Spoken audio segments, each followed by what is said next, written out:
Just from coaching him and observing him, just what made you believe that he was a guy who was capable of having success in the SEC and as a priority target you want to bring here? Yeah, obviously I've had a chance to be around Aaron for 2 years every day at practice and really even before that, kind of recruited him since he was a 10th grader, and he was a guy that I always thought, had a chance to be a great college player. And you go back to, when he had his opportunity to play a lot at Tech. One of them was in the Miami game where he split time with Haynes, and Haynes couldn't throw the ball, so we kind of just put Aaron in to throw it. And he was one of the reasons we won that game. Third downs, red zone, he came in high-pressured situations. And then he followed up the next week, and he played against NC State, and it was the same thing. He split time and then took us on a game-winning drive as a true freshman, right? So when you're judging a quarterback, it's a lot of things that you look for, right? Obviously, when you're recruiting them, but when you get a chance to be around them and they're good on third downs and they're good in 2-minute situations, that's what you got to be able to play at an elite level. So, that's the few game experiences that he does have.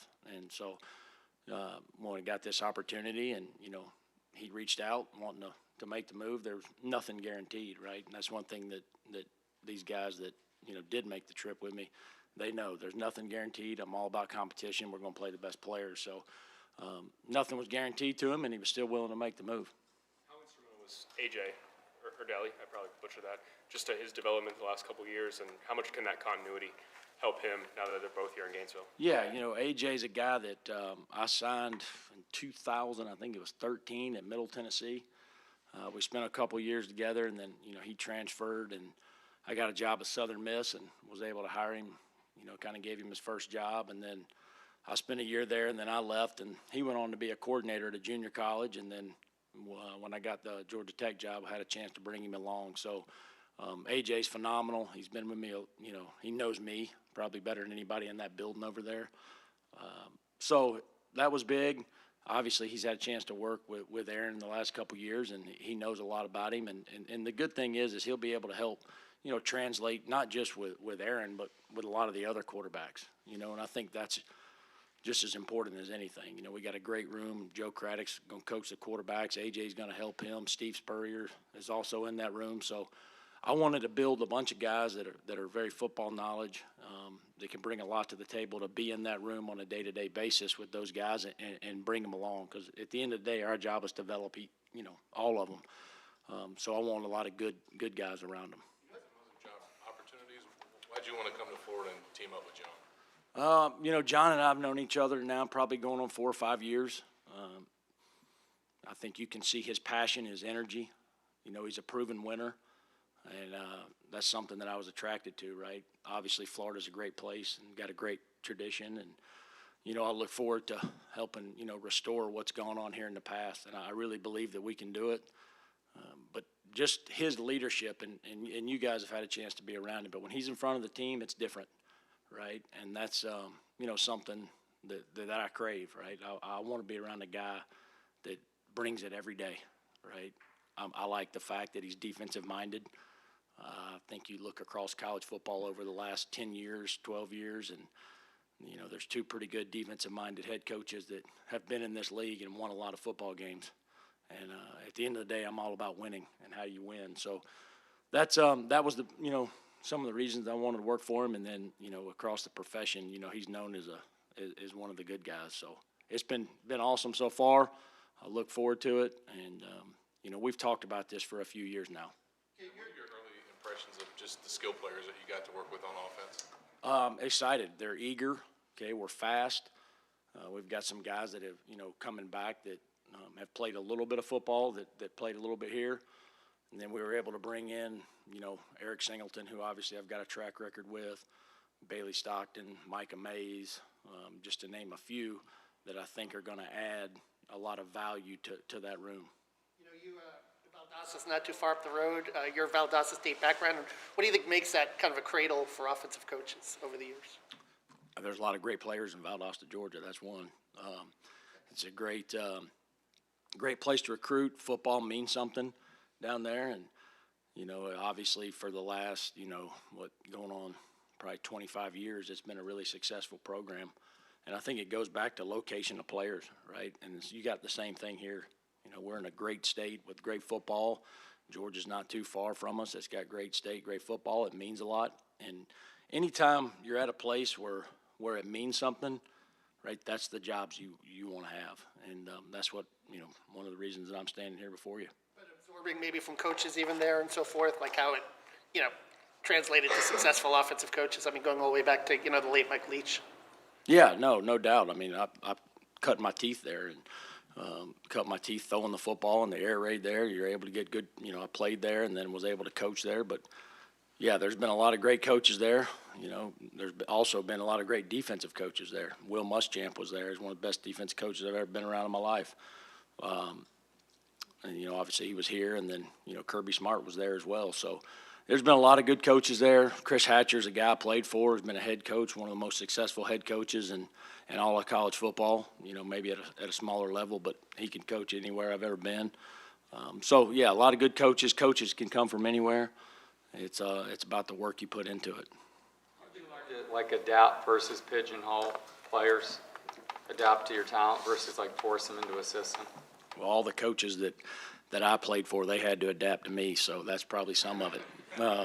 You know, when I was in high school, I played for Cecil Flo as the head coach, and Robert Hill was the offensive coordinator, and we were one of the, you know, better teams in the state of Georgia at the time, but that, you know, as I was growing up, it wasn't that way.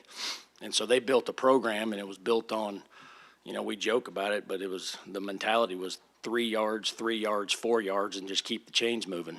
Well, we won a lot of games doing that, and I played quarterback for them. So, you know, and went on to win a championship there, and then went to Valdosta State, and it was totally opposite. You know, we're throwing the ball around. You know, Dusty Bonner was before me, and he could throw it down the field. He was a great player. And then when I became the quarterback, I couldn't throw it down the field, so we threw it sideways a bunch and still had a lot of success. So, you know, that's probably where it started, you know, just my background of high school and winning, running the football, controlling the game, and then getting to Valdosta, and it's completely different.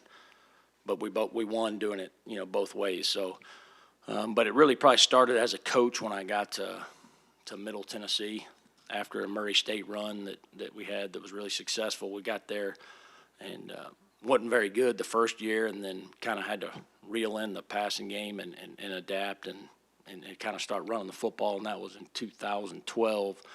And so that's really where it started, and was able to merge with a guy by the name of Glenn Ellerby, who's now the offensive line coach at Tennessee, and he taught me a lot about, you know, running the football. So that's where the merge kind of started, and then, you know, as you know, each stop's been a little bit different personnel, and you know, like I said earlier, I'm all about winning and what's it take to win, right? So we're going to adapt to our guys. We're going to throw a lot at them here early, as much as we can, see where that kind of falls, and I've got a pretty good idea of the foundation that we're going to do and what we're going to be, but we're going to do what they're really good at and try to do it a bunch of different ways. That you think you'll need to take into spring camp to continue evaluating, or are you able to like judge that based on what you've seen on their tape in the past? Like how does it kind of all come together? Yeah, great question. A little bit of both, right? Like I said, over the last couple of weeks, we've been able to lay a foundation, like what we think we're going to be, install our terminology, right? Some of the base run concepts, some of the base pass concepts, right? And then have the ability to go in one direction or the other, whether it's more counter schemes or whether it's more zone schemes or whether it's more vertical passing game or whether it's more horizontal passing game, right? The foundation's in, okay, or will be in, and then we will go from there.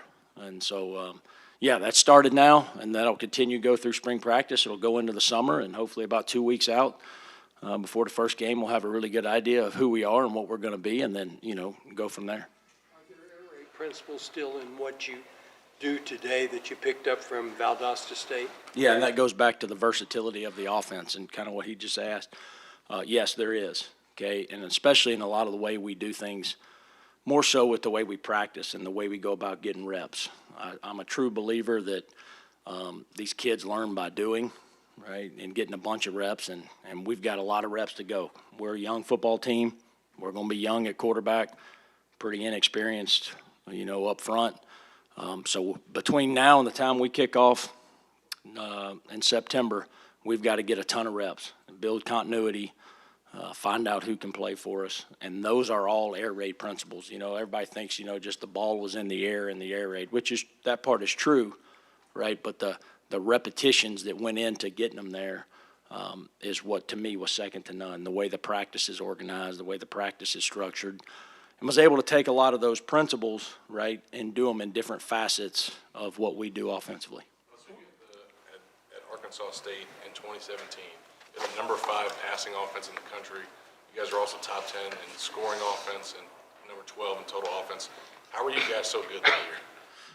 Well, that was year 3 of the program. That was the 3rd year the quarterback had been in the offense. Real similar to with Haynes King this past year. You know, that was the 3rd year that a lot of those guys have been in the offense. So, and you're able to evolve, and the reps and all those things take over. The culture's taken over. So yeah, again, you know, it's just about, you know, the repetitions and how we go about getting them. And like between now and September, and college football is different now than it was then, right? Like now you got 12 months, okay, and this thing could turn over again, and you guys see it all the time. You know, so it's how do we do it better than everybody we play over the next 8 months getting ready for September? And then John said that you guys are going to have times where you play 4 wide receivers. That's music to the ears of a lot of Florida fans. How much do you want to be able to push the field vertically with those guys? I want to be able to push the field vertically, horizontally, over the middle, every which way we can, right? Get them involved in the run game, whatever it takes. The thing about receivers is usually they're the fastest guys on the team. So, and you can kind of look at what we've done in the past is how do we get them the ball in space so they can go make plays? And that's looked different at a bunch of different stops for me. You know, over the last couple of years, you know, we played around the strengths of, you know, the quarterback that we had, but that didn't mean the receivers weren't heavily involved in the game plan, right? You can look at, you know, when Eric was there, he had 22 carries for us for almost 200 yards. Was an extremely explosive player. So we're always going to get those guys involved because they're the guys that you can either throw short and run long or maybe pitch it to them and get an explosive play. So they're going to be a part of what we do. Your experience working under Kirby Smart, being part of a national championship program, what did you take from that, you know, in your coaching career, do you think? The consistency of every single day.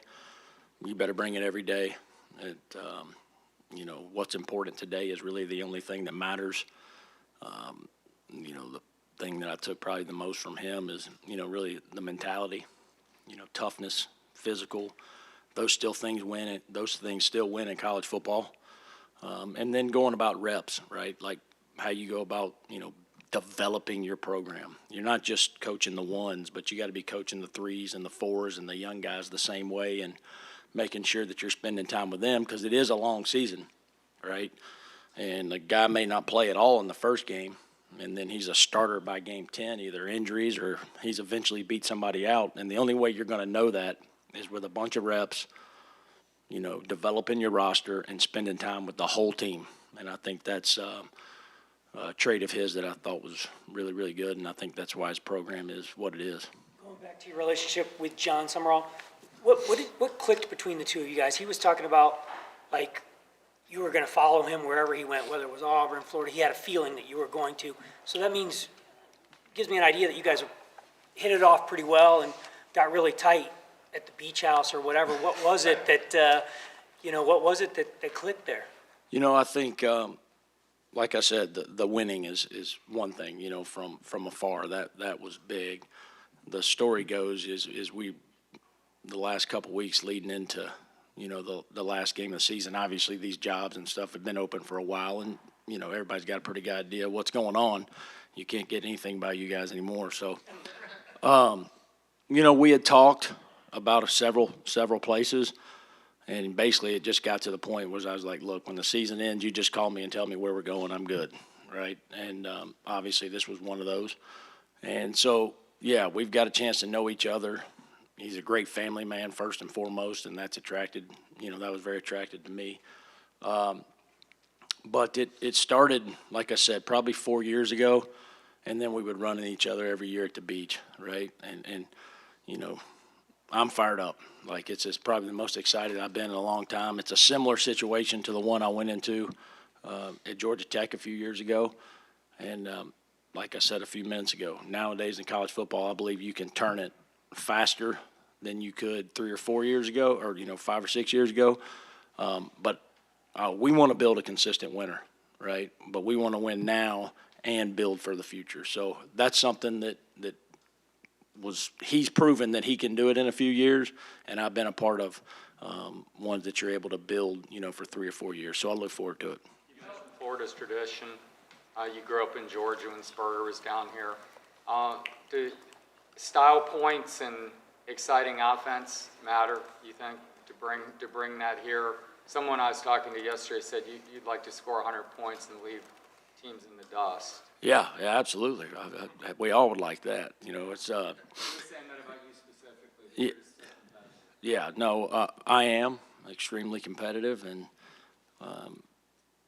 style points, yes, right? But at the end of the day, it's about winning, right? I grew up and loved Spurrier, right? Just his attitude, the way he went about it, he would talk trash a little bit along the way.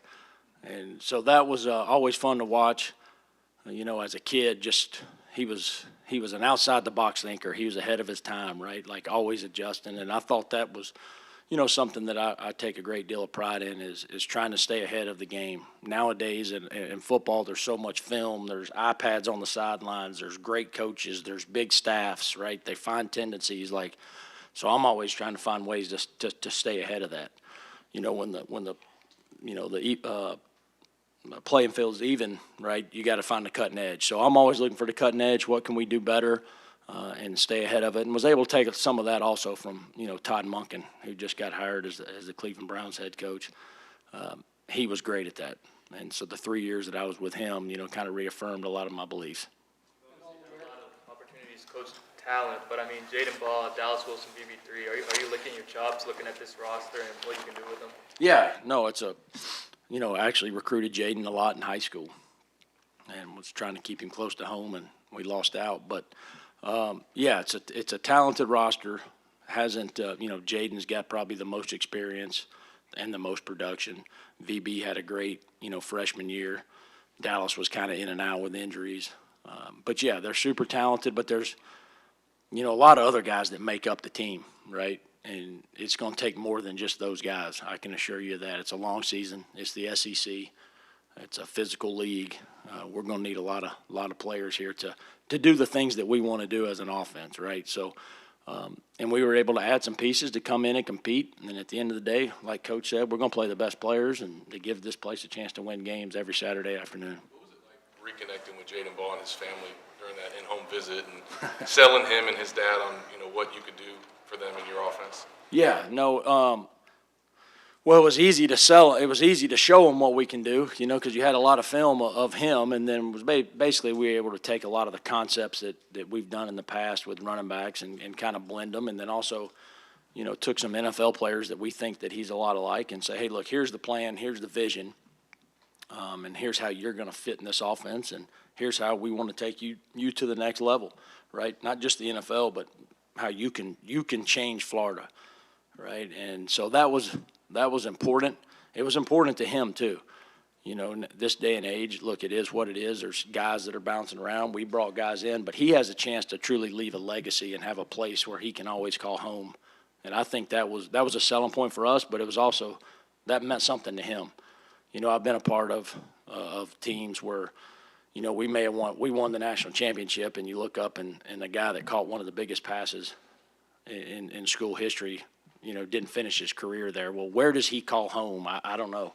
But I know Jaden Ball is going to be able to call this place his home, and I think that was important for him and it was important for us. Who were some of the NFL players you showed him? He's Christian McCaffrey, reminds me a lot of him. There's some Saquon Barkley in there. But one thing that I think that we can hopefully tap into is Jaden has a great feel for the game, not just from the backfield, but can do a lot of other things. He's got great hands, really good route runner. So we want to be able to take his game to the next level. And if he wants to play for a long time, right, he's going to have to be able to do those things. It's not just going to be carrying the ball.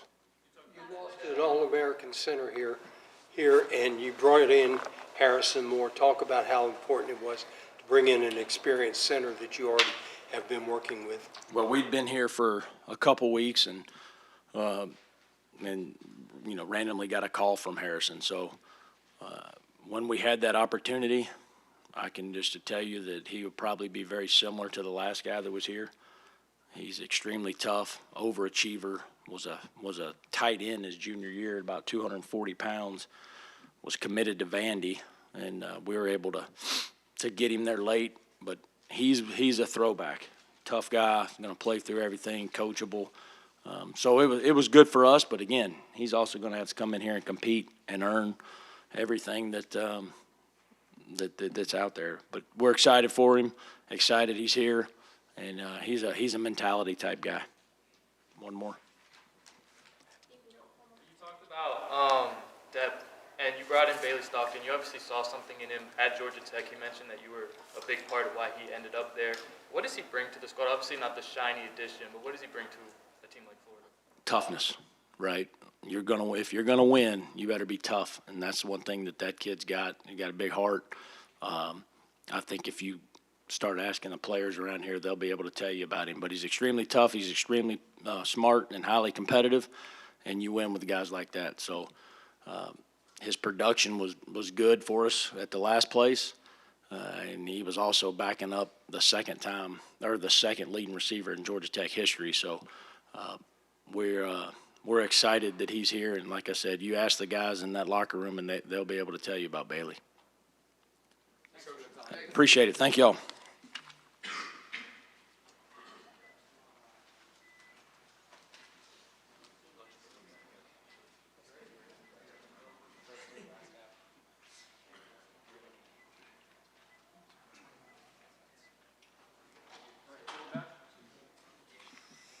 All right, guys, we got Florida defensive coordinator Brad White. We're going to write your questions. You obviously worked with John in Kentucky, but what attracted you to coming to Florida with him? Yeah, that one took about 30 seconds. You know, when he called and said, "Hey, would you be interested?" It would have taken about 5 seconds, but then I had to call my boss, and so I called my wife. Said, you know, we had the opportunity, and she said, "You said yes, right?" And so that was the only thing that it took that long. Obviously, working with Coach, you understand what he's about. You understand his mentality. He's going to do things the right way, the way he's going to treat his staff, the way he's going to treat the players, the accountability within the program's going to be right. And at the end of the day, winners win. And he's been a head coach for 4 years, and he's been to 4 conference championships. The resume speaks for itself. And so you talk about being able to get matched up, paired up with Coach, and then the tradition of Florida, it was a no-brainer. What was that like working with him at Kentucky? I mean, what was he like back then? How have you seen him evolve since becoming a head coach? We had a lot of fun, you know. And again, we were a part of a lot of really, you know, special moments, sort of in that program's sort of history. But we're really looking forward to making those memories and those moments here. And so, you know, professionally, you know, I think the world of him in terms of how he handled, you know, his players, you know, his mentality. You know, he obviously you can tell there's an aggression and force in which he does things, and that filters through the player, that filters through the culture. You know, that the linebacker culture that he had, like there was going to be no question that those dudes were going to show up on game day and play at a really, really high level. You know, arguably, you know, that 19 to 21, the linebackers that played in that sort of set were sort of the standard, you know, in terms of, hey, this is what we're trying to get done, and their knowledge, their understanding, their play style, their aggression, the way they approach the game in the classroom, on the field, all of it. And so knowing that he'd have that influence throughout the entire team, just like he had in his room through the defense, you know, and to be able to sort of have that offense, defense, special teams, like there's a reason. It's no secret, you know, why his teams win. Where's your philosophy kind of rooted? What is it, and where does it kind of trace it to? Yeah, I think there's a growth in all of that, right? Like, I've been really, really lucky and fortunate to have gone through, sort of a different journey in terms of, hey, I played and started my coaching career sort of in one system. And then, and so I got really comfortable with that, both as a player, then a GA.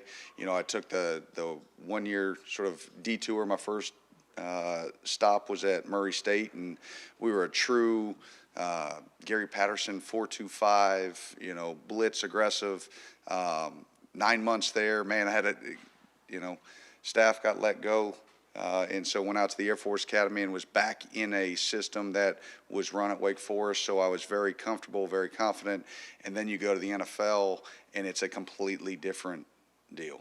And it's a completely different system, terminology. Coach Pagano had just come from being the defense coordinator of the Baltimore Ravens. So we were blending the Baltimore Ravens system with Greg Minuski's system out there in San Diego. Again, sort of a 3-4 under defense, really aggressive, a lot of different patterns, a lot of different coverage schemes and structures. So I really grew as a coach there, and my understanding of like how we're going to attack things more from, hey, I was a linebacker, it was a front perspective from a second and first level. There I learned how to work from the back forward. So we're gonna start with the coverage piece. We're gonna make sure that we've got the routes covered up that we need to get covered up, and then we're gonna figure out how to get aggressive from there. This will be your sixth season, I believe, working with Chris Collins. He was your co-defense coordinator last year. Just the growth you've seen out of him, and you guys working in tandem. How did that work last year, and how do you envision it working this year? Yeah, Coach Collins does an unbelievable job, in terms of teaching progression.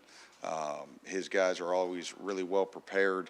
He does a great job in the meeting. He connects with them, and then he connects on a personal level. It starts from the recruitment process. He does an unbelievable job of not just recruiting the player, but the entire family, so that they understand the expectations, of that young man when they step into the building.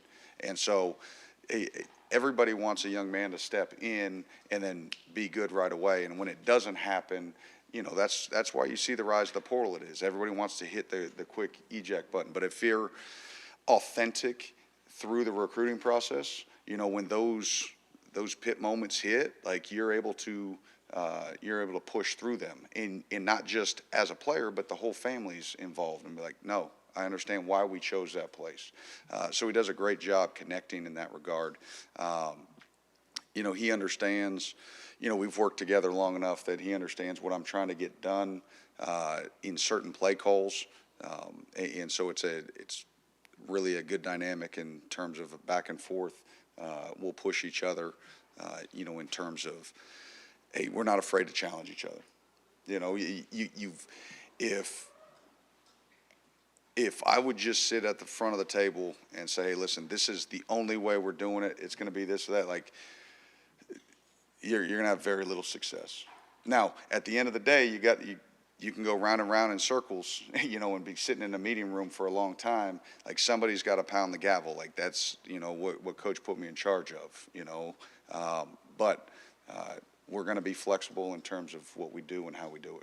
How familiar were you with Daywin Wilkins in 2024 when he was on the staff at Kentucky? And he's, I think, going to be the youngest position coach in the SEC this season. Just what have you seen at his rise recently, and what made you believe that you could see him coaching the star position? Work ethic. So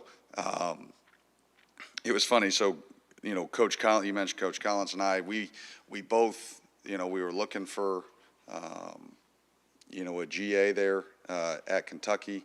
And, man, there was 3 guys that we were interviewing, one that had some really high-level experience, one that was a position coach already in college at a lower level, but wanted to try to make that jump to the SEC, and they won. And it was interesting.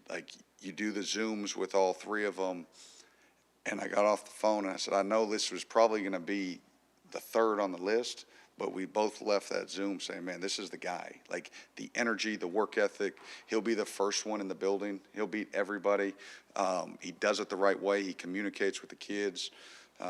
really well. He connects, but not on a, hey, we're a friend level. Like, it's a, hey, I'm a coach from a very young age. It's, hey, I'm the coach, right? Player relationship.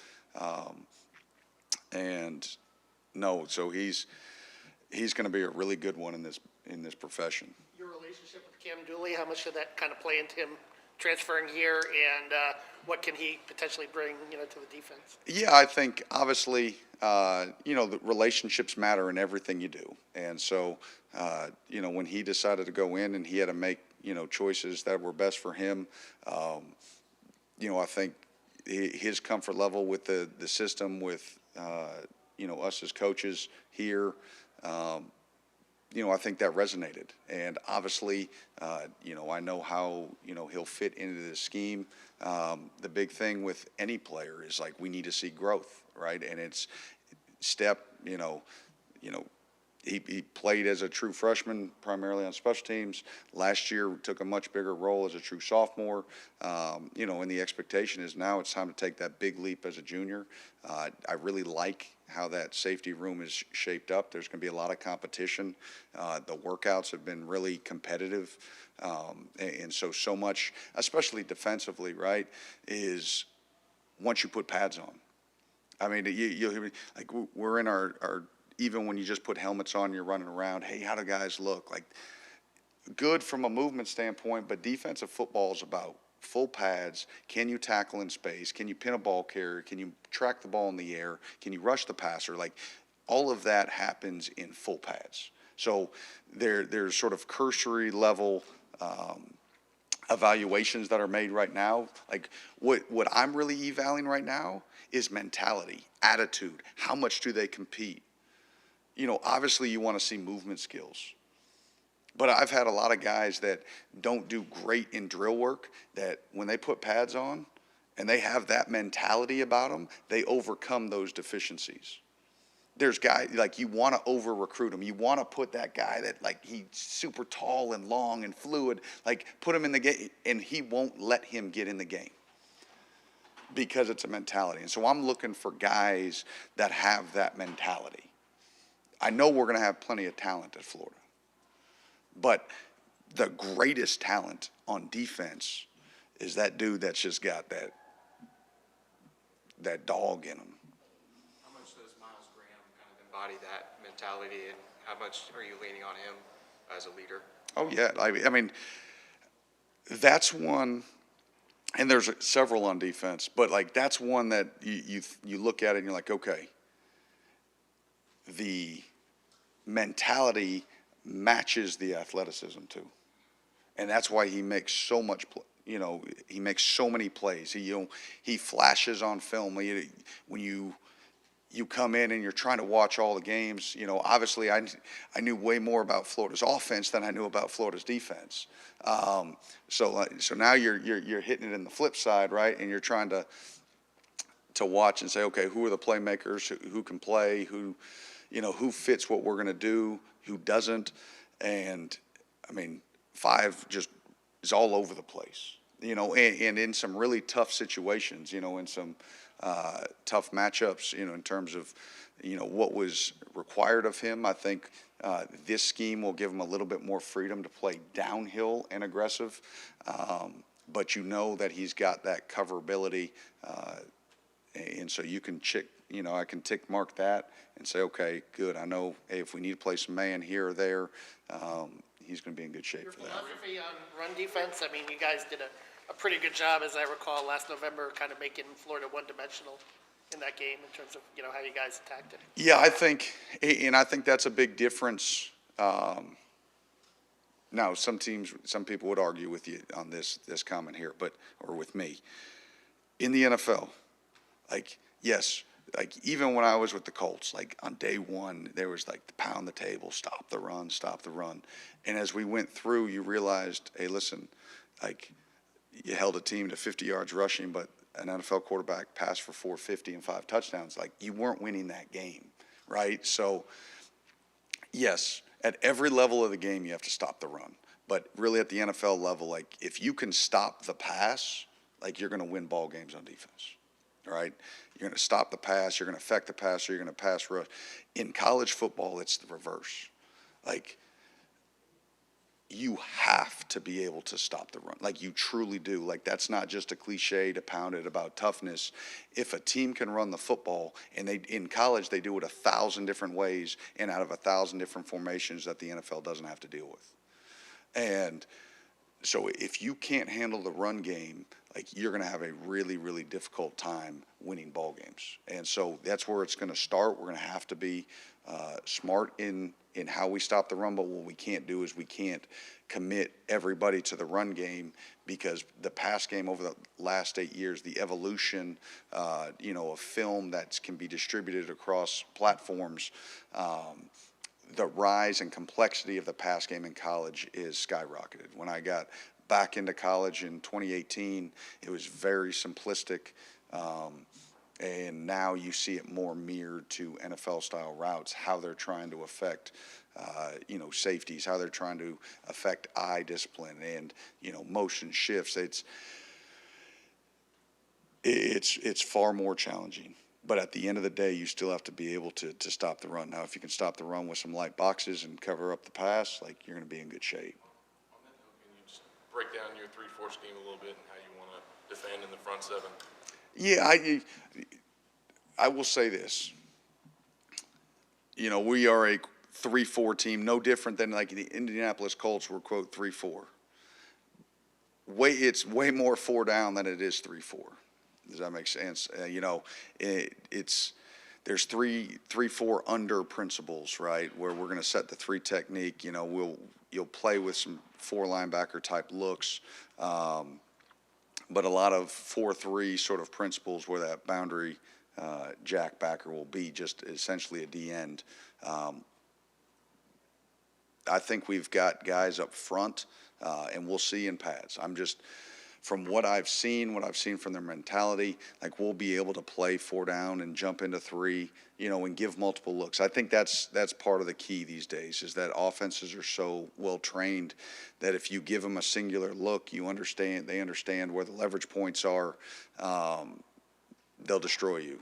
But if you can move, where the bubble is, if you can move where the 3 technique is, and that's the beauty of, playing some 3 down front, they don't know which way it's going to go. But make no mistake, we're going to get down and in some 4 down stuff and let those guys go. Do you think we'll see less nickel star in your scheme based on what Florida ran in the past? No, you know what? That's hard to tell. Like, it's kind of by personnel. I've had years where we've been primarily star. Last year, if you look at last year at Kentucky, we were primarily star, except for some big sets. There have been years in the past where had a really good Sam outside linebacker, and you get big and long, and you got a guy that's 235 pounds out there. Like, people are like, well, you can't match those. Yeah, I know we can't play man or match on a slot receiver, but guess what? That little dude has not felt the hands of a 235-pounder pounding on him running routes. So it kind of depends on who you have personnel, and adjust. And the more that we can be a defense that can go both ways, that's going to give more offenses trouble.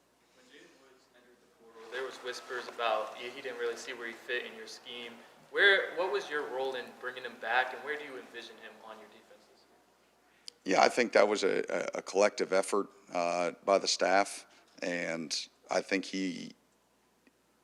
so much about Jaden is that he's very thoughtful in everything he does. It's what makes him such a unique individual, a dynamic football player. Like, he doesn't just do it because everybody else does it.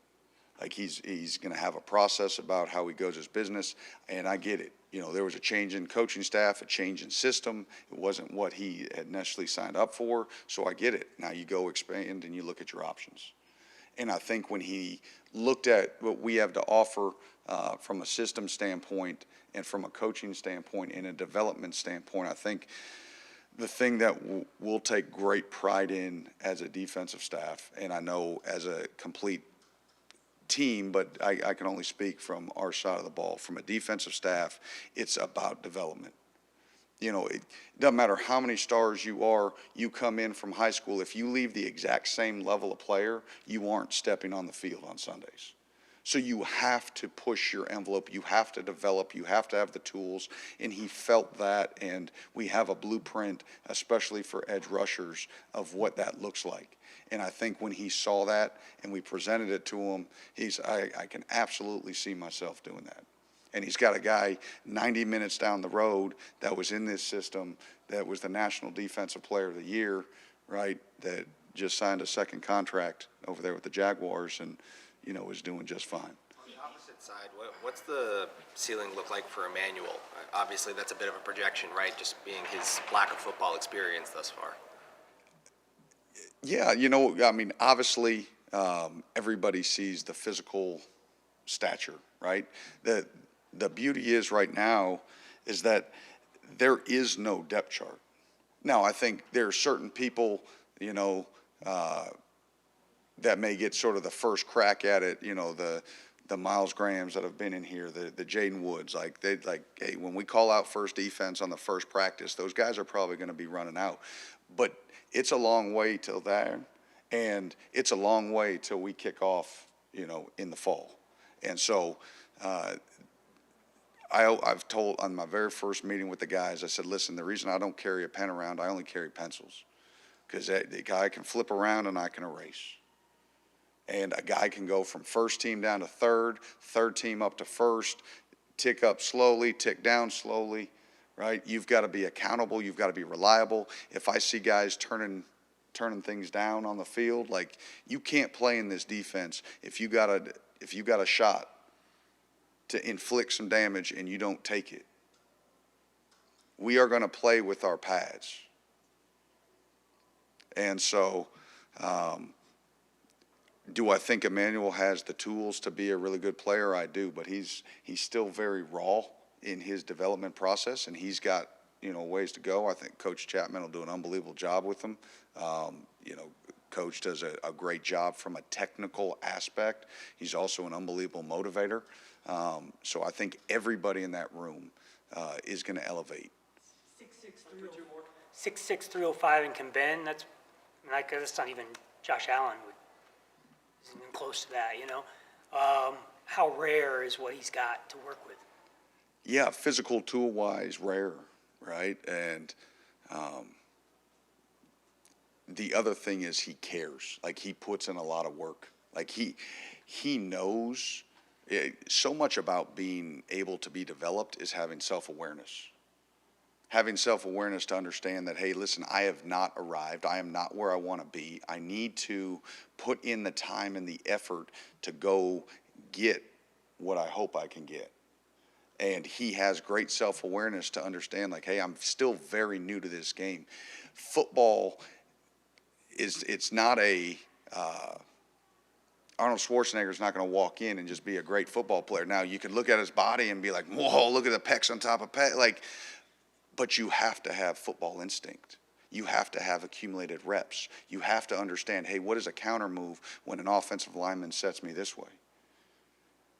And the thing that really attracted me to his tape, yes, the physical size, but the thing that I loved most was, one, that it was raw, so that there's plenty that we can pour in and develop. But two, there was an effort and strain. He would make some plays 25 yards downfield on a chase play. I'm like, okay, I can't teach that. Like, you've got to be wired. You have to have sort of an inherent nature of, I'm going to strain to finish. Then let us as football coaches coach out, you know, the rawness. Where's the rubber snake? I thought you were going to throw it into the room and see how we were acting. Yeah, listen, I can't afford to fix all your laptops if you throw them off your laps. So, yeah, you know what? I just, listen. Well, no, it's not a test. Trust me, if somebody threw a rubber, I'd jump on a seat. Like, I can't stand snakes. It's like my biggest fear. But that's part of it. Is we work a lot in this building.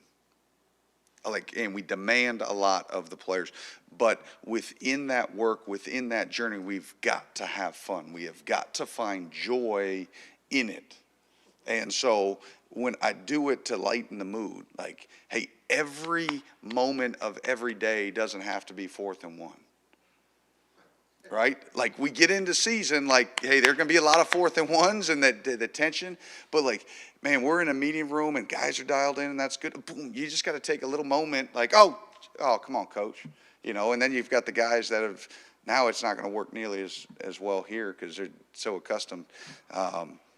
Like a frozen iguana or something, right? But we're going to be tight. Like, some people use the word and they just flippantly throw, hey man, we're family in here, da da da da, and then they're in just for the football piece and then they're out the door. Like, that's not what this thing's going to be about. Like, they're going to come over to my house. They're going to go over their position coaches' houses.